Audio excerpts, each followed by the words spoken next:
Добрый день, сегодня у нас в работе BMW пятерка F10, АКПП ZF8HP50.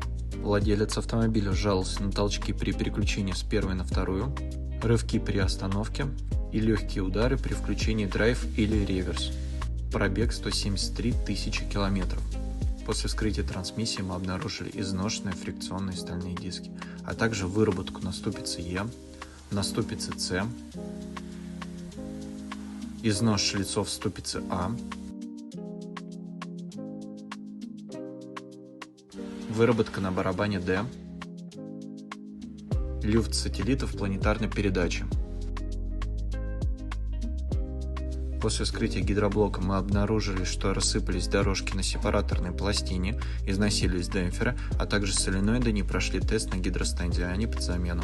Цена капитального ремонта составила 285 тысяч рублей с годом гарантии без ограничений по пробегу.